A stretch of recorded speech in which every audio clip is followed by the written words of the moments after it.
வணக்கம். ஓகே. இயேசுவ பத்தி பேசுறோம். ஒரு சிலுவ போட்டே வந்து ஆரம்பிச்சுக்கலாம். ஷ்ரவுட் ஆஃப் டூரின் இத பத்தி வந்து பார்த்தீங்கன்னா, ஒரு பெரிய கான்ட்ரோவர்சி வந்து போயிட்டுருக்கு. ஸோ இந்த ஷ்ரவுட் ஆஃப் டூரின் பத்தி பேசிக்கலி சில பேருக்கு தெரியாம இருக்கலாம். அது என்னன்னு சொல்லிடுறேன். இயேசு அவர்கள் வந்து சிலுவையில அறையப்பட்டப்போ வந்து பார்த்தீங்கன்னா, அதுக்கப்புறம் அவரு இறந்துட்டோனே கீழ இறக்கி, அவர் வந்து அந்த டாம்ப்ல அதாவது இந்த புதைக்கப்பட்ட இடத்துக்கு போறதுக்கு முன்னாடி வந்து பார்த்தீங்கன்னா, அந்த கல்லறைக்குள்ள வைக்கிறதுக்கு முன்னாடி துணியில வந்து அவருடைய உடம்ப வந்து சுத்தியிருக்காங்க.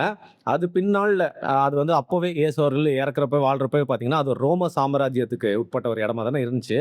பின்னாள்ல வந்து அந்த கிறிஸ்டியானிட்டி அப்படிங்கிற மதம் பரவுறப்போ வந்து பார்த்தீங்கன்னா, ரோம்ல அது பெருசா வந்து பரவுறது மட்டும் இல்லாம, உலகத்துக்கு பல வகையிலயும் பார்த்தீங்கன்னா, ரோம் தான் கொண்டு போய் கிறிஸ்டியானிட்டிய வந்து பரப்புறாங்க, சேர்க்கிறாங்க. மிஷனரீஸ் அதாவது ஜீசஸ் கூட இருந்த டிசைபிள்ஸ்க்கு அப்புறம் ரோம சாம்ராஜ்யம் தான் கிறிஸ்டியானிட்டிய எல்லாத்துக்கும் வந்து பரப்புது. அப்போ வந்து பார்த்தீங்கன்னா என்ன பண்றாங்கன்னா, ரோம்ல மட்டும் இல்லாம டியூரின் அப்படிங்கிற இடத்துலயும் வந்து பார்த்தீங்கன்னா, இந்த கிறிஸ்டியானிட்டி சம்பந்தப்பட்ட இயேசு அவர்கள் சம்பந்தப்பட்ட ஏதாவது ஒரு விஷயம் எடுத்துட்டு வந்து ஸ்பெஷலான விஷயம் வந்து எடுத்துட்டு வந்து வச்சா, அத பார்க்கறதுக்கு வந்து மக்கள்லாம் வருவாங்க. அது வந்து ஒரு சர்ச்சா வச்சுக்கலாம். அது ஒரு ரெலிக்ன்னு சொல்லுவாங்க. ஒரு புனிதமான ஒரு இடம் மாதிரி வந்து வச்சுக்கலாம் அப்படின்னு சொல்றப்போ வந்து பாத்தீங்கன்னா, இந்த உடம்புல சுத்தின துணி அப்படின்னு நம்பப்படுற துணியை எடுத்துட்டு வந்து டியூரின் அப்படிங்கிற இடத்துல வந்து வைக்கிறாங்க. ஸோ அதை வந்து பாத்தீங்கன்னா இப்போ புத்தருடைய பல்லு, ராமருடைய பாதம் அந்த கணக்கில் தான் வந்து பாத்தீங்கன்னா இந்த இயேசுடைய அந்த டியூரின் அந்த துணி அப்படின்னு சொல்லப்படுது. இல்லை குறிப்பா என்ன ரொம்ப சென்சேஷனலைஸ் ஆயிடுச்சுன்னா, இந்த துணியில வந்து இயேசுடைய முகம் அமைப்பு அது வந்து பாத்தீங்கன்னா அந்த முக வெட்டு வந்து பாத்தீங்கன்னா அப்படியே வந்து பதிஞ்சிருக்கு. அதை நீங்க போனா வந்து பார்க்கலாம் அப்படிங்கிற மாதிரி நம்பிக்கை இருக்கு. அதை போயிட்டு எல்லாருமே பார்ப்பாங்க, தொட்டு பார்க்கணும்னு ஆசைப்படுவாங்க. அதை போயிட்டு எல்லாம் ப்ரே பண்ணிட்டு வருவாங்க. ஸோ இயேசு அப்படிங்கிறவர் வந்து பாத்தீங்கன்னா வந்து ஒரு ஃபேமஸான ஒரு பர்சனாலிட்டி மட்டும் இல்லாம வந்து கிறிஸ்டியானிட்டின்ற ஒரு லார்ஜஸ்ட் ரிலிஜனோட ஒரு கடவுள் அப்படிங்கறதுனால அவரை சுத்தின துணியா அப்படின்னு சொல்லிட்டு எல்லாருமே போயிட்டு இந்த பில்கிரிமேஜ் ரோம்க்குலாம் வந்து போறப்போ, இட்டாலிக்குலாம் போறப்போ வந்து இந்த டியூரின்ற இடத்துல போயிட்டு எல்லாருமே வந்து பார்த்துட்டு வர்றது அப்படிங்கிறது ஒரு வழக்கம். ஸோ ரீசெண்டா என்ன பண்ணிருக்காங்க, அந்த ஷ்ரவுட் அந்த துணியை வந்து பாத்தீங்கன்னா ஆராய்ச்சி பண்ணிருக்காங்க. அதுல வந்து யாரோட டிஎன்ஏ இருக்கா அப்படின்னு சொல்லிட்டு அப்போ வந்து அதுல இருக்க டிஎன்ஏ வந்து மிடில் ஈஸ்ட் சேர்ந்தவங்க, இந்தியா, அதுக்கப்புறம் வந்து பாத்தீங்கன்னா அந்த இந்தியா அந்த ஈஸ்டர்ன் சைட்ல இருந்து நிறைய பேர் சம்பந்தப்பட்ட டிஎன்ஏவா இருக்கே. அப்போ உடனே என்ன பண்ணிட்டாங்க எல்லாருமே, இயேசு வந்து ஓகே இந்தியன் போல இருக்கு, ஒரு இந்தியர் தான் இயேசுவா வந்து இருந்திருக்காரு, இயேசுவே ஒரு இந்தியர் தான் அப்படின்னு சொல்லிட்டு எல்லாருமே வந்து நியூஸ் வந்து பரப்ப ஆரம்பிச்சிட்டாங்க. பட் அதுக்கப்புறம் தான் இன்னும் கிளாரிஃபைடான நியூஸ் என்ன வருதுன்னு பாத்தீங்கன்னா, அந்த டிஎன்ஏஸ் எல்லாமே வந்து யாரோ ஒருத்தங்க அந்த துணியை தொடுறதுனாலயோ அந்த ஒரு கான்டாக்ட் ஏற்படுத்துறதுனாலயோ வந்து பாத்தீங்கன்னா ஒரு இந்தியன் தொட்டிருக்கலாம் அப்படின்னு வந்து பார்க்கப்படுது. அது மட்டும் இல்லாம ஒரு இந்தியன் தொட்டதாவும் இருக்கலாம், அந்த இந்தியால இருந்து போன ஒரு துணியாவும் இருக்கலாம், இந்தியால இருந்து தயாரிக்கப்பட்ட ஒரு துணியாவும் இருக்கலாம், அதனால ஒரு இந்தியன் டிஎன்ஏ அது மேல வந்து பதிஞ்சிருக்கு அப்படின்னு சொல்லிட்டு இருவேறு காரணங்கள் வந்து சொல்றாங்க. ஸோ இதுல பேசிக்கா இப்போ வந்து ஒரு ஃபேக்ட்னு ஒன்று இருக்கும், ஃபெய்த்னு ஒன்று இருக்கும். நான் ஃபர்ஸ்ட் ஃபெய்த்தை முடிச்சிடறேன், ஏன்னா ஃபேக்ட் நிறைய இருக்கு பேசுறதுக்கு. நான் வந்து பாத்தீங்கன்னா ஒரு கிறிஸ்தவ நம்பிக்கை சார்ந்தவன் அப்படிங்கிறதுனால நம்பிக்கையின்படி பார்த்தா இந்த கிறிஸ்டியானிட்டியில என்ன சொல்லியிருக்கு அப்படின்னா வந்து பாத்தீங்கன்னா கடவுள் வந்து கும்பிடணும், மனசார கும்பிட்டுக்கோ, நீ சர்ச்சுக்கு போகலனா கூட பரவாயில்ல, நீ வந்து கும்பிட்டா கடவுள் கேட்க மாட்டாருல்ல, இந்த நடுவில் யாராவது இந்த பாஸ்டர் ஃபாதர் அவங்கள கூட தேவையில்லை, நீ கூப்பிட்டாலே நான் வருவேன் அப்படின்னு தான் கடவுள் சொல்லியிருக்காரு. அது மட்டும் இல்லை என்ன சொல்லியிருக்காருன்னா, சொன்ன விஷயங்கள்லாம் நீ செஞ்சிரு, அந்த 10 கட்டளைகளும் ரொம்ப சிம்பிளிஃபை பண்ணி 4 விஷயம் சொல்லி இதை நீ செஞ்சு ஃபாலோ பண்ணாலே போதும், நான் உனக்கு ஆசீர்வாதம் தருவேன்னு சொல்லியிருக்காரு.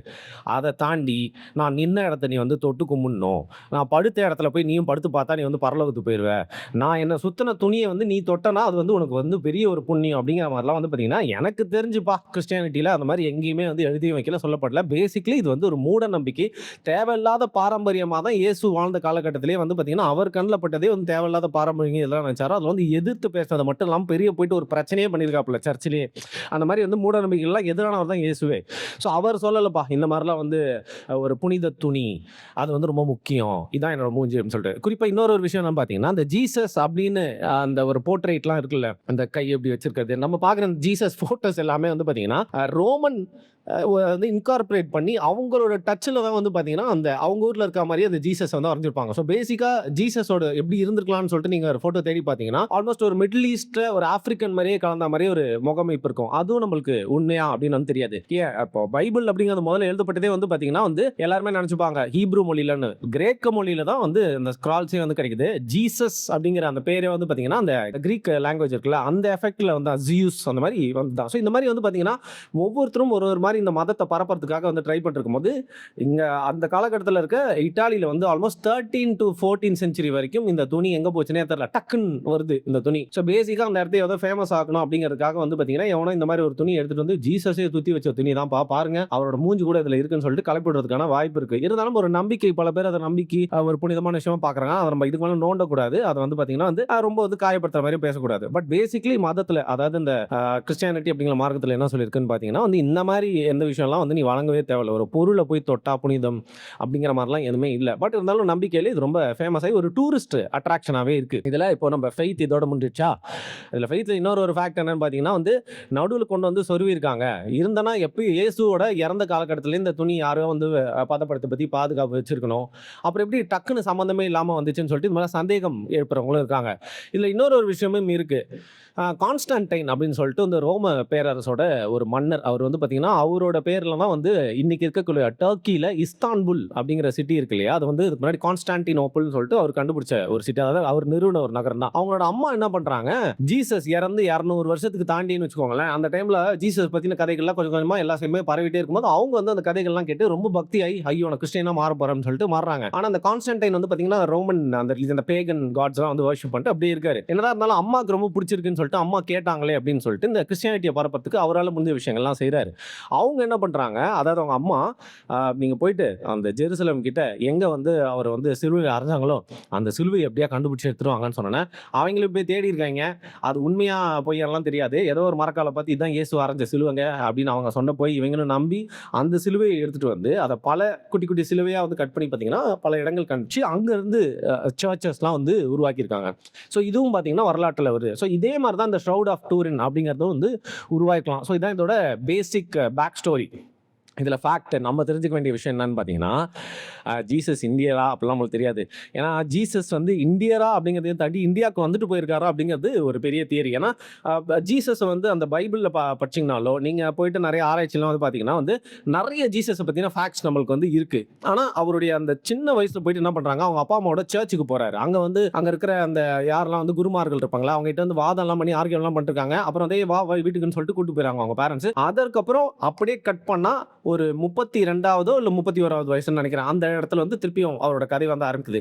நடுவில் இருக்கிற அவருடைய அந்த யங் டேஸ், அடலசன்ட் டேஸில் அவர் என்ன பண்ணார் அப்படிங்கிறதுக்கு இன்னைக்கு வரைக்கும் கரெக்டான குறிப்புகள் எதுவுமே இல்லை. ஸோ அப்படி இருக்கிறப்போ வந்து அந்த டைமில் அவர் வந்து பார்த்தீங்கன்னா அந்த காலகட்டத்தில் ஸ்பிரிச்சுவலி ரொம்ப என்லைட்டண்டாக இருந்த இந்தியாவுக்கு வந்து இங்கே இருக்கிற குருமார்கள் கிட்ட நிறைய விஷயங்கள் கற்றுட்டு போனார் அப்படிங்கிற மாதிரி ஒரு நம்பிக்கையும் ஒரு பார்வையும் ஈஸ்டர்ன் சைடில் இருந்து இருக்குது. இதனால தான் வந்து பார்த்தீங்கன்னா நிறைய அந்த குருமார்கள் இமாலயா சம்மந்தப்பட்ட குருமார்கள் இருக்கக்கூடிய அந்த ஆசிரமங்கள் எல்லாம் ஜீசஸ் போட்டோவும் ஏன் வச்சிருப்பாங்கன்னு பார்த்தீங்கன்னா இங்கெல்லாம் வந்த ஜீசஸ் அப்படிங்கிற மாதிரி ஒரு நம்பிக்கை இருக்கு.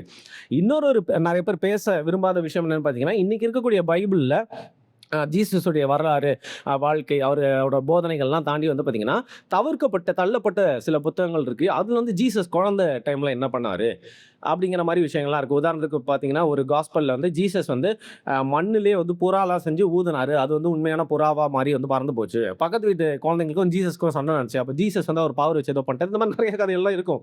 ஸோ பேசிக்லி வந்து அந்த டைமில் என்ன நடந்தது அப்படின்னு சொல்லிட்டு சரியான தகவல் இல்லாததுனால அந்த டைம் இந்தியாவுக்கு வந்துக்கலாம். ஸோ இந்தியாவுக்கு வந்ததுனால வந்து பார்த்தீங்கன்னா அவர் வந்து இந்தியன் ட்ரெஸ்லாம் போட்டிருக்கலாம் அப்படிங்கிற மாதிரி ஒரு தியரி சொல்கிறாங்க. இதில் நம்மளுக்கு பெருமைப்படக்கூடிய ஒரே ஒரு விஷயம் இருக்குங்க. அதுதான் நான் வந்து இதை சொல்லணும்னு நினச்சேன்.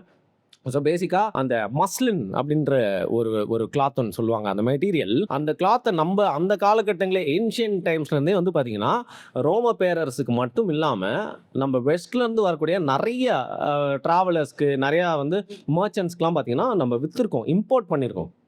இன்ஃபேக்ட் பட்டு வந்து பார்த்திங்கன்னா நம்ம செஞ்சு யூரோப்புக்கெலாம் வந்து அங்கே எடுத்துகிட்டு போய் வியாபாரம் பண்ணியிருக்கோம். அந்த பட்டை வந்து பார்த்திங்கன்னா தங்கம் போல் பொத்தி பாதுகாக்கிறதுக்காக வந்து பார்த்திங்கன்னா முன்னாடி 4 ராணுவ வீரர்கள், இன்னும் பின்னாடி 4 ராணுவ வீரர்கள் சொல்லிட்டு அதை பொத்தி பாதுகாட்டு கூட்டு போகும்போது அந்த பட்டை வந்து யாரெல்லாம் கொண்டு போய் விற்கிறாங்களோ அந்த பட்டை வாங்கிட்டு செம்ம மரியாதை கொடுக்குறாங்களே இந்த பட்டு விற்கிறவங்களுக்குலாம் சொல்லிட்டு இந்த ராணுவ வீரர்கள்லாம் போகிறாங்களே அவங்களே வந்து ஈட்டியை தூக்கி போட்டு பின்னால் அந்த பட்டு தொழிலில் இறங்கிட்டாகவும் வந்து வரலாற்றில் இருக்குது. இதை தாண்டி இந்த முஸ்லிம் அந்த கிளாத் இருக்குல்ல அதை நம்ம வந்து ஏற்றுமதி பண்ண தாண்டி இண்டிகோ அப்படிங்கிற கலர் அந்த காலத்துல அந்த வெள்ளை, கருப்பு, ப்ரௌன்ன்ற மாதிரி இயற்கையில் கிடைக்கக்கூடிய அந்த டைஸ்லாம் வச்சு தான் பார்த்தீங்கன்னா ட்ரெஸ் பண்ணிட்டு இருக்கப்போ இண்டிகோ கலரை வந்து நிறைய பேர் பார்த்ததே இல்லை. அதையும் நம்ம இயற்கையாகவே கண்டுபிடிச்சி வந்து பார்த்தீங்கன்னா வெளிநாடுகளுக்குலாம் அந்த துணியை வந்து ஏற்றுமதி பண்ணியிருக்கோம். அப்புறம் இதே மாதிரி தான் சாஃப்ரானும் நம்ம வந்து ஒரிஜினல் நேச்சுரல் டை எல்லாம் வந்து அந்த காலகட்டத்தில் ஏற்றுமதி பண்ணியிருக்கோம். ஸோ இதன் மூலயமா வந்து பார்த்தீங்கன்னா அந்த கைண்ட் ஆஃப் துணி, அந்த ஷரவுட் ஆஃப் டூரின் அந்த பண்ண துணி வந்து நம்ம தென் தமிழகத்தில், அதாவது இன்னைக்கு கேரளா அப்படின்னு அறியப்படுற இடம் இருக்கு இல்லையா, அந்த கேலிக்கட் இந்த மாதிரி இடங்கள்ல இருந்து அந்த காலகட்டத்திலேயே வந்து பார்த்தீங்கன்னா வந்து உற்பத்தியாகி இம்போர்ட் பண்ணப்பட்டு வந்து போயிருக்கலாம் அப்படிங்கிறதா வந்து இதெல்லாம் வந்து ப்ராப்பர் ஹிஸ்டாரிக்கல் ரெக்கார்ட்ஸ். நம்ம வந்து இதெல்லாம் வந்து அந்த காலகட்டங்களே ஏற்றுமதி பண்ணியிருக்கோம். இதெல்லாம் வந்து பார்த்தீங்கன்னா நம்பிக்கை, சும்மா வாய் வார்த்தை கதைகள்லாம் இல்லை, இருக்கிற விஷயத்தை வந்து சொல்கிறோம். ஸோ இதன் மூலியமாக நம்ம பெருமைப்பட்டு தெரிஞ்சுக்க வேண்டிய ஃபேக்ட்னா வந்து இதுதான். ஸோ பேசிக்கலி வந்து இந்த ஷரவுட் ஆஃப் டூரினை சுற்றி போயிட்டு இருக்க அந்த கான்ட்ரவர்சி என்ன ஆகுது அப்படின்னு பார்த்தீங்கன்னா, இத வேற சில பேர் எப்படி காட்டுறாங்க அப்படின்னா, பாருங்க அந்த ஷோட் ஆஃப் டர்ன்ல அந்த அவரோட முகம், அந்த உடல் அமைப்பு எல்லாத்தையும் எடுத்து பார்த்து, ஒரு நம்பிக்கைக்கு உண்டான ஒரு கடவுள் இருக்காரு. அந்த கடவுளோட சிலைய பாருங்க. 2த்தையும் இப்படி வச்சா 2 ஒரே மாரி இருக்கா? இப்ப புரியுதா? ஜீசஸ் எங்க இருந்து போனாருன்னு சொல்லிட்டு ஒரு குரூப் இருக்கு. அந்த குரூப் வந்து இதான் சான்ஸ்ன்னு சொல்லிட்டு அவங்களும் சில ஆர்டிகிள் எல்லாம் அவங்களே உருவாக்கி ஆர்காசம் அடைஞ்சிட்டு இருக்காங்க. சரி ஒருத்தருக்கு ஒரு ஆர்காசம் அப்படின்னு சொல்லிட்டு போங்கடா அப்படின்னு சொல்லிட்டு நம்ம போயிட்டு என்ன பண்ணணும்? எந்த காரணத்த கொண்டும் ஜஸ்ட் பிகாஸ் ஒரு மத நம்பிக்கை அத வந்து நம்ம நம்புறோம் அப்படிங்கிறதுக்காக வந்து பார்த்தீங்கன்னா, எக்ஸ்ட்ரீமா போயிட்டு ஒரு வெள்ள சங்கியா மாறி இதுல வந்து ஃபேக்ட்ஸ தாண்டி நம்ம வந்து பேசிறக்கூடாது. ஃபெய்த் வேற, ஃபேக்ட்ஸ் வேற அப்படின்னு சொல்லிட்டு வரலாறை வரலாறா பார்க்கணும். நம்பிக்கைய நம்பிக்கையா பார்க்கணும்.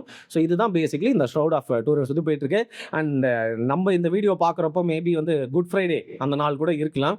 ஸோ இந்த குட் ஃப்ரைடே ஒட்டி வந்து பார்த்தீங்கன்னா, இந்த ரிசல்ட்ஸ்லாம் வேணும்ட்டே வந்து அவங்க வெளியிட்டிருக்காங்க. அப்பதான் இது வந்து ஒரு சுத்தல்ல வரும் அப்படின்னு சொல்லிட்டு வந்து ஒரு தகவலும் சொல்லிட்டு இருக்காங்க. எது எப்படியோ இந்த குட் ஃப்ரைடே பத்தியும் பார்த்தீங்கன்னா, நிறைய பேருக்கு வந்து சில விஷயங்கள்லாம் தெரியாம இருக்கு. அதோட பின்னணி என்ன நம்பிக்கைக்காக பார்த்தீங்கன்னா, அந்த குட் ஃப்ரைடே அப்படிங்கிற விஷயத்துல வந்து அனுசரிக்கிறாங்க. அதை ஏன் வந்து பார்த்தீங்கன்னா, ஹாப்பி குட் ஃப்ரைடே நிறைய பேர் சொல்ல மாட்டேங்கிறாங்க.